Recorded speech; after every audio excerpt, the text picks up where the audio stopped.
In the name of Allah, the Beneficent, the Merciful, all praise is due to Allah, Lord of the worlds, Master of the day requital. Today we beseech for help, guide us on the right path, on the path you bestow favors, not those you lead astray. Forgive us for our sins, our unjust behavior, our lies, our lust, and laziness. Protect us from the evil shaitans, the attacks from the left, the right, the front, and the back. All praise is due to Allah, who came in the person of Master Farad Muhammad. My name is Eric Farad Muhammad. I came out with a series called the Mahdi Tapes. Uh, just speaking on my life experiences. I was born August 9th, 1974 in Chicago, Illinois. And, I think I got like nine sections of the Mahdi tape out. So I don't want to repeat things that I've already put out. But I do want to talk about Black Power. I do. It's been I've taken a lot of ridicule for talking truth. You know, I don't know what's wrong with black people in America, but I came around the nation. It's like, yeah, I went door to door as a salesman. I was in Detroit door to door. I made millions of dollars. I went to California, studied under the masjid out there. I was in the nation. When I was young, I studied under. I was under Brother Gary, Minister Gary, out in Normal, Illinois, and I've always turned to God to lead me. Always. As simply as praying for God to lead you. And I had a lot of questions. I read Malcolm X autobiography when I was young, and I really loved it. I really enjoyed it.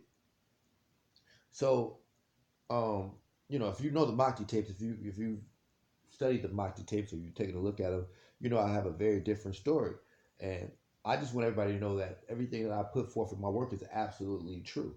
Now, I understand that you have all these Black Power uh, leaders, but that are out here and they don't tell the truth. So it's all about how many followers they have or how much money they can get, but truth is nowhere in the equation. And that's where I made my mistake. I thought that some of these brothers would be of the truth, you know, uh, but they're not, you know. And in 2013, as you know, as I speak on the Mahdi tapes, I had a very spiritual uh, situation where the orbs, I came in contact with the orbs in 2013, and I was able to grasp great power. Uh, and, I became more myself, and I started speaking openly because I felt like, okay, all the believers should be waiting on, some great leader to pop up, right? They should be excited about it. Let's get to work and grind, but that's not the case, and I guess that's me being naive, right?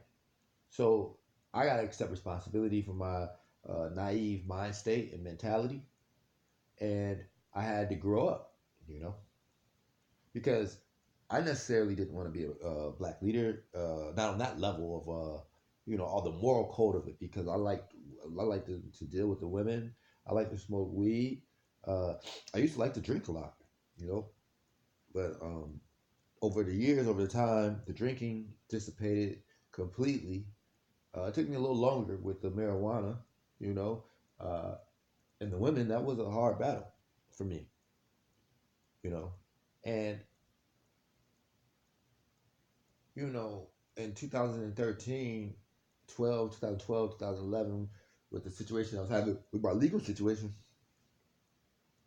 I just didn't see any opportunity for growth. I didn't. So, reaching out to this Farrakhan character, I really don't like Mr. Farrakhan. I'm gonna be honest with you. I see him filled with arrogance, and he's the most, you know, he's a cutthroat individual. I just don't like him at all. You know, and I'm gonna, to go into detail on why that is. In my business, right? Let me just refer to my business. There's a lot of ass kissers. You understand? And every time I would come around, I've been seeing been a CEO or a president or a regional vice president for a long time, of my life.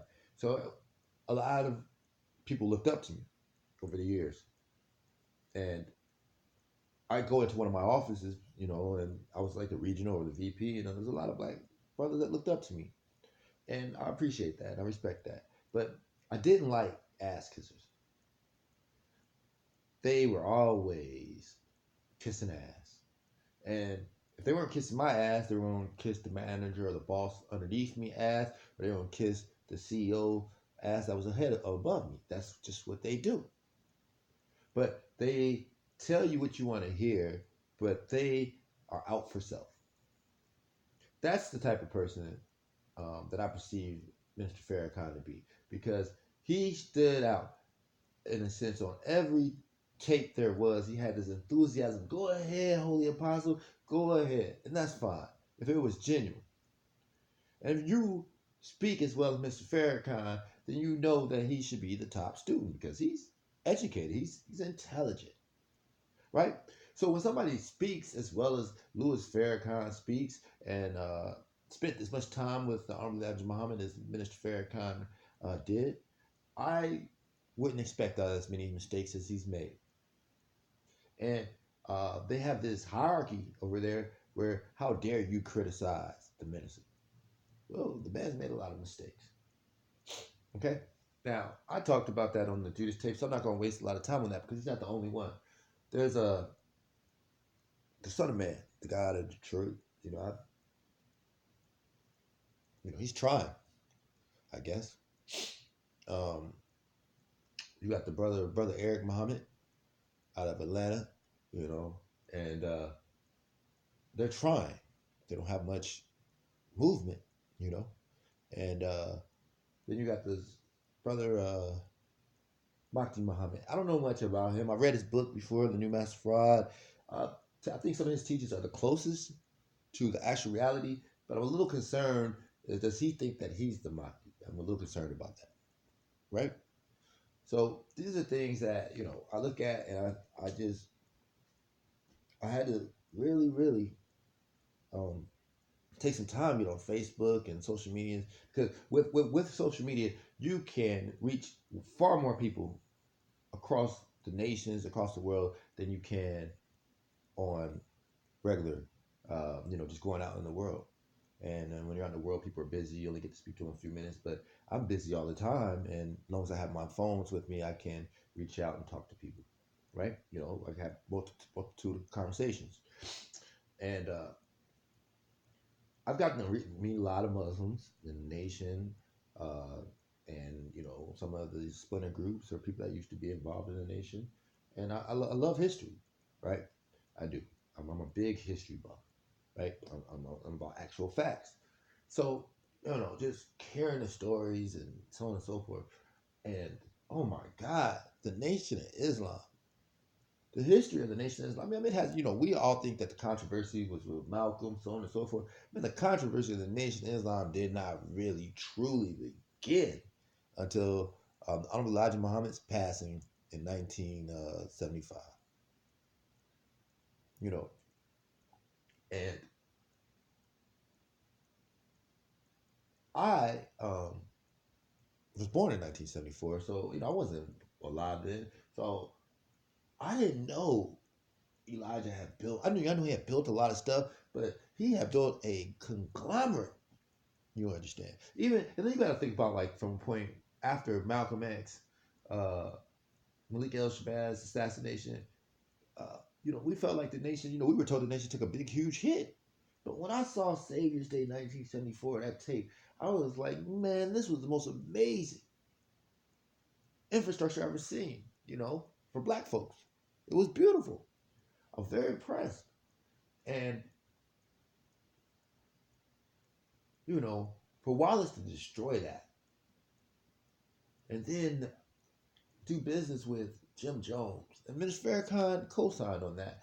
So, and you gotta understand, Jim Jones said that it was Wallace that was destroying the nation, and that the believers should go follow Farrakhan. But Jim Jones was tied into the MK Ultra program.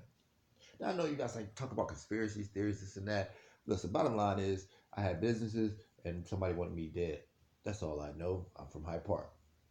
I don't deal with Farrakhan. I'm not afraid of any nation of Muslims. I'm not afraid. Matter of fact, I want to engage some of you. I want to see if you're really on point as you claim to be, because I'm on point, right?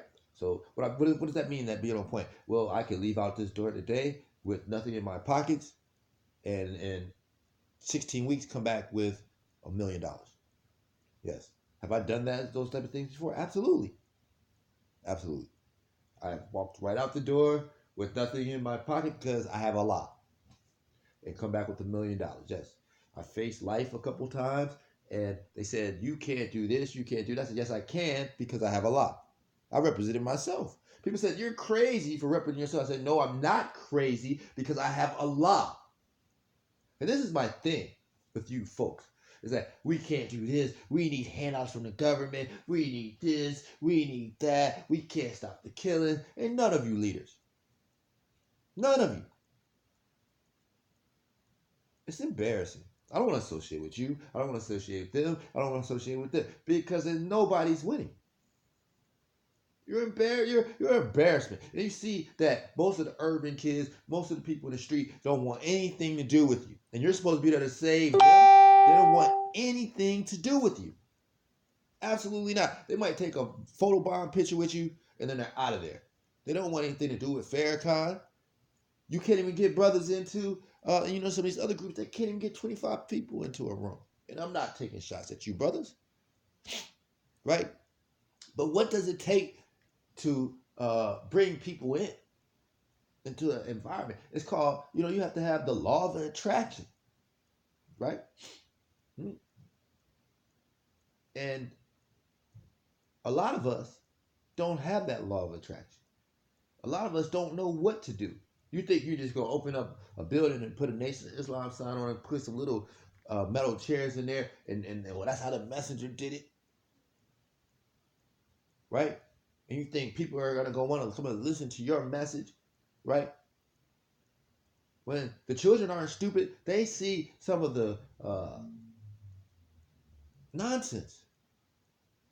Nonsense. We're straight children. We see the white man rob black people day in and day out. We saw the Million Man March, and Farrakhan promised, my generation promised all these great things he was going to do with that money. And then 2 years later, 3 years later, he needs more money. Every year he needs money, but nothing gets done. What has gotten done? Where's the project? I saw buckets and money flow around at the Million Man March, and the original one.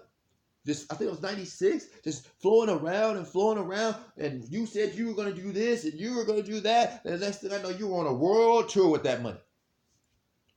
That's history. And then for anybody to question my version of history is a fool. Because your version, if you were there, if you saw it, and you spoke up on it, I have no right to discredit you. Understand that. Now, I just want to get involved into, black empowerment. I read, W.E. Du Bois. I read, Marcus Garvey. I've read up on Noble Drew Ali. I wanted to know about all these black leaders and historians and people that did a lot of stuff. I wanted to meet Farrakhan. I met Farrakhan in 90-something, shook his hand, He's not my best friend or anything like that, but I really looked up to him in my younger age. And when I went out to the business world, I was like, I can't be a part of that because I don't have that discipline and drive that those guys did, but I'm going to do it my way. So I pushed black CEO out, 1 black CEO out, 2 out, 3 out, 4 out, 5, and so on and so on and so on. My way. Yes, I drank and smoked, but I did that. I didn't do it in front of them. My offices were clean, top notch, flat screens. Beautiful secretaries, admins, handle business. And I was out running the streets, doing what I need to do, pulling up in Benzes, Mercedes, or whatever. But I set the wrong example for the children or the young men of what success looked like. I agree. I did do that. You understand? So when the year 2013, November, actually tomorrow's the anniversary. That's why I'm doing this tape. It's gonna be my 6-year anniversary of running into the orbs. Everything changed for me because when I saw orbs, I said, I thought when we died there was no life after death, but these orbs are floating around me. They're made out of light and they're intelligent. That's life without a physical body. That was dead to me. Everything, life after death. There is life after death. When I see orbs floating around that are intelligent in my room and that were communicating with me, that more related to Orthodox Islam and the Quran. Let me be clear. Life after death, absolutely. So I realized I can't just be living my life anyway and just saying, oh, well, we're just going to the grave. That's not the case. So I knew right then and there everything Prophet Muhammad stated was absolutely true. Now, I also already knew Master Farad Muhammad. So I knew everything that he stated was true. So both worlds became a reality to me. It's not a book anymore. It became a reality because I met Master Farad Muhammad and I had saw the orbs, which are the angels, right? And the orbs were, I was communicating with them, and I'm able to communicate with Master Farad Muhammad. I'm able to communicate with baby planes, and so on and so forth. This just didn't start. That had been going on for all my life. Now, I had never seen the orb before, prior to 2013. That is correct, right? But then these brothers in the nation want to get into beefs or squabbles with me over or whatever. I will kill you, not with my physical hand, which I can do that too, but I will kill you with my mind state. Right? Now, the person that you call the Master Farad, how do you nation boys say Farad? I don't know how you say it because it's a clown affair to me. His name is Farad, right? He taught me how to do magic, how to do advanced Islam, how to control the orbs, how to kill you people. So why did he teach me how to kill you? Well, it was for the devil, but I can kill you. So any of you that have a problem with me, I can get rid of you, right? But notice I don't go around getting rid of black power individuals. That's not the way I operate. Now, the white man, that's a different situation, right? Now, I made these predictions and so on and so forth, and then you got these people coming out of the woodwork, these agents. Now, these agents, let me explain something to you about these agents on Facebook that claim to be nation, getting on my page. The first, I want to go back to the Nipsey Hussle killing, right?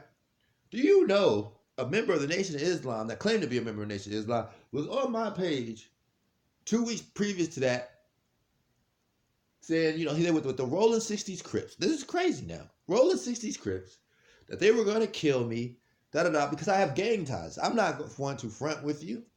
I have gang ties in Chicago, the Moles, the Blackstones, right underneath the 5, and I have gang ties in California. The Bloods, so on and so forth. No doubt about it, right? But I don't go around promoting these things. So this individual on Facebook was like, yeah, the Rolling 60s gonna get you. We're on top, we're on your head. And I'm like, what does that got to do with Islam, brother? And, you come out here, you dead. I was like, man, MOB, I could be out there by tomorrow or in 2 days. But thank God, I thought about what was going on. And I said, man, why would a Muslim be talking about Rolling 60s, this and that? And then the next week, I think that was April 31st? I think it was April 31st or May 1st where Nipsey got killed, right? Rolling 60s, same situation. It was 1 week later. Now, I'm not saying that these people had anything to do with that, but I'm saying that the government is working.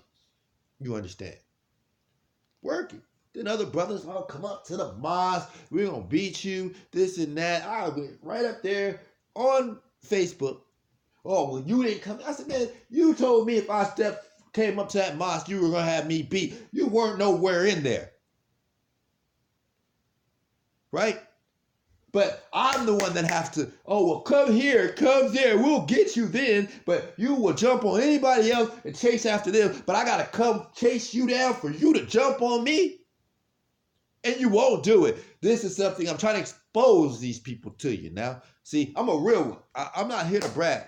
I'm not here to tell you, oh, I'm a gangster. Listen, I'm 5'7" 3/4", 160 pounds on a great day. But I have a reputation of being fearless because Allah, I am a Muslim, you understand.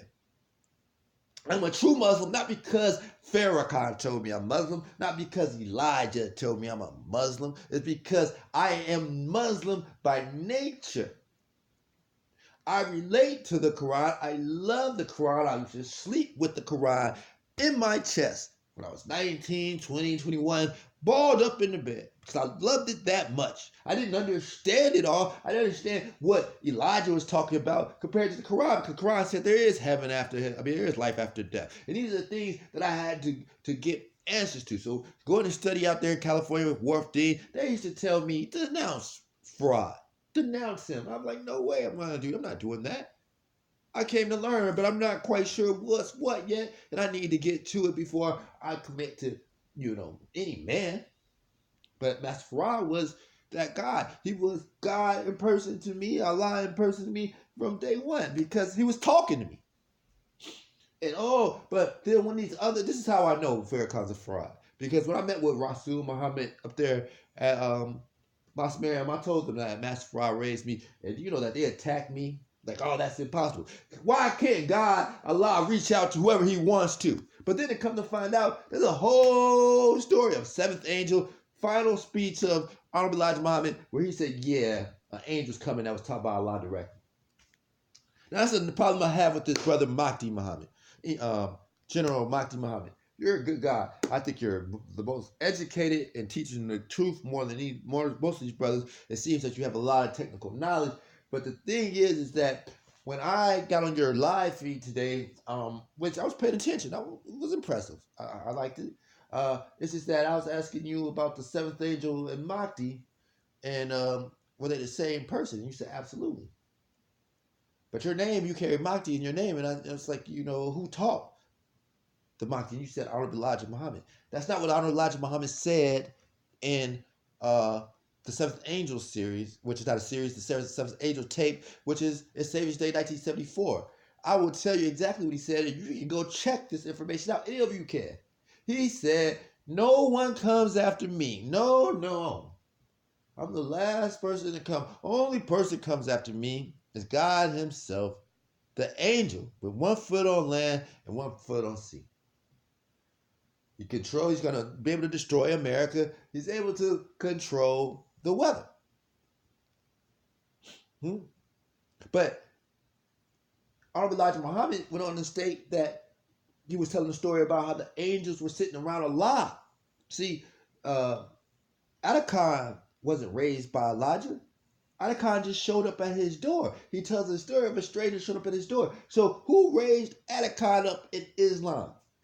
If it wasn't the messenger, it was Allah in person. Now, some of the brothers in the nation, they're teaching this that Honorable Elijah Muhammad is Allah. Okay, cool. Not a problem.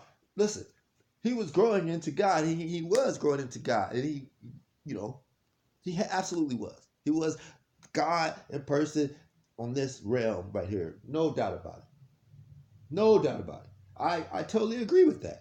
Right? He grew in from a messenger into God in the person, in the physical. Because his wisdom, when I go back and listen to his tapes and listen to his wording, it's beyond time. All right? However, if he passed in 1975, then there's a new God's time coming on the physical, because I was taught by Master Farad Muhammad that he is the ruler of the universe, and he puts rulers over every realm, every nation, every every world. So he's the God, the Allah of the universes, multi-universes, every universe there is, he's the Allah. But if he has 3,000 universes, he's the Allah of all 3,000 of them, but every universe has a king, you could say, that reports to him. Every planet has a king that reports to him. It's a hierarchy system, or a God. You understand? Do you understand that the universe is expanding rapidly? It's not dying. It's not dissipating. There are more planets and more realms being built. There's people and beings on every level. We are not alone. Stop thinking that we are alone. Stop thinking you know everything, because you don't. You don't know anything at all. So let's just be more practical. Understand? Now, I understand that I've had more interaction with the nation. People, oh, don't be going attacking Farrakhan. Listen, I'm so sick of y'all. We have to go to war now, because we can't work things out on the verbal tip. And I'm telling you, Allah sent me, and you telling me, no, he didn't, or, Master Farad's the Messiah. Minister Farrakhan is the Messiah, and this is that, and I don't know what I'm talking about. Then it's time to put the talking aside, and let's see who has the most power, right? So I'm not going to wait or let's set up and do it. No, that's child's play. It's time to start, moving on people. Now, I'm going to use Islam. I'm going to use my magical sciences that, my scientific gifts that Master Farad gave me. If you don't believe it's real, you have nothing to worry about. Now, you can come after me with guns like you did Khalid. You can come after me like you did Malcolm. You can come after me any way you want. I am 100% confident in my skills. Period. Because I'm not going to go rehash on what's been going on with me and the government. I got them in check, and now I'm about to check the Nation of Islam under Louis Farrakhan. Did you hear me? Did you hear what I said? See, I don't want there to be any excuses, because you're dealing with a real God, a real black God now. I've been sitting down. I thought, oh, they'll come around and we'll just, no, that's not how this is going to work. These people are playing for keeps. They are Luciferian in action, Luciferian in thought, Luciferian in motive, because they don't want to see you succeed. Because if they wanted to see you succeed, let me tell you something. China, in the same time period of the growth of the Nation of Islam, has went from the poorest nation in the world to the richest nation in the world in the same time period. And they're godless. They're godless. So how is a nation in America, that a new nation that has more resources than those godless communists in China had more resources? Allah came to us directly here in America, raised up a messenger, left them with you for 40-something years, and we don't have nothing compared. They got the biggest nation in the world, the most prosperous nation in the world, and we don't even have a nation.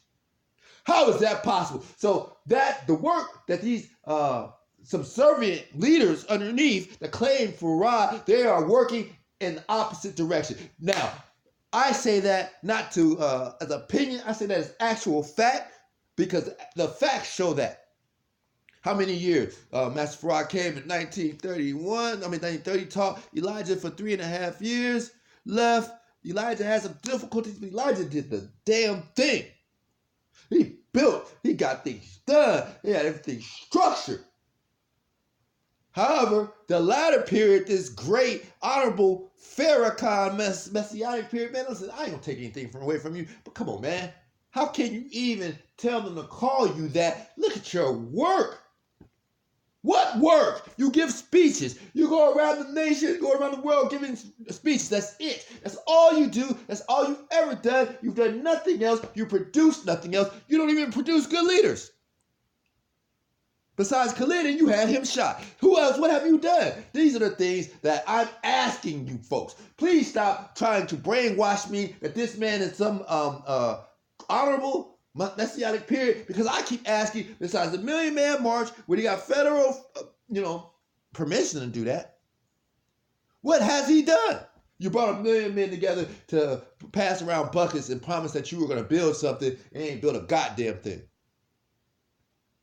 What have you done? What have you done? You collect money every Sunday, sir, from poor people. That's what you do. Every Sunday, talking about to build up so you can look good in your suits and drive around from you just like the preachers, the ministers. That's why the kids don't respect you. Nobody, you talking about how love Mr. Farrakhan is across the world and this and that. Well, you're not loved here. You're not. You're 87. I heard you 87 years old. To running around like you're the Messiah. You are, what's the word I'm looking for? Delusional. An 87-year-old Messiah that thinks that you're going to save these children that shoot each other every day, don't give a damn about no FOI. They even shot your son in Chicago. They shot your son. How? What? Who the hell shoots the minister of the Nation of Islam, son, and don't think that that's going to be all right? Unbelievable. Unbelievable. And I'm supposed to be afraid of that. That's why wherever you brothers call me to, I'm coming. And I promise you, I don't have any fear. You don't got to worry about no police. My baby play those things that you always preaching about and teaching about that never show up for you. They always show up for me, minister.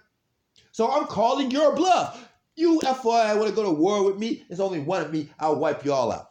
Every last one of y'all. Sit your asses down. Shut the hell up. How about that? Now, I just wanted to state that. I hope that I can get you brothers a little energetic to jump at the God so that I can, chop your heads off. So that we can start getting somewhere around here. I'm calling you all out. I'm calling your best killers out. I'm calling your best, investigators out. I'm calling you all out. You can't hold a candle to me. I'm God. You're nothing. You're punks. You couldn't even make $1 million with your Messiah sitting right next to you. I don't need your Messiah to make $1 million. I don't need your Messiah to clean up the hoods. I don't need him to do anything but sit his old ass down. Understand? So I hope you take offense to what I'm saying. I hope that you get energetic and get more, I don't know what the word I'm looking for, paragon about your life. Paragon, striving for perfection, man. Get off your asses and do something and stop all this lollygagging like you something special. You're not. You're not. I have nothing else to say to you folks. I'll be honest with you. I look down. I really don't like to look down on anybody. And I didn't come into this looking down on anybody. But after talking to these people and dealing with these people, I said I gave up millions of dollars for this. These people who couldn't find themselves out of a brown paper bag. Honest to God. They couldn't find themselves out of a brown paper bag, man. Ain't nobody worried about that type of leadership. What can they get accomplished? Nothing. Absolutely nothing. Now, anybody has a problem with that, you can inbox me. You can do whatever you need to do, and you can meet up with me in the physical, and I can show you what true Islam looks like, as far as power and force. All right. So I want to greet everybody,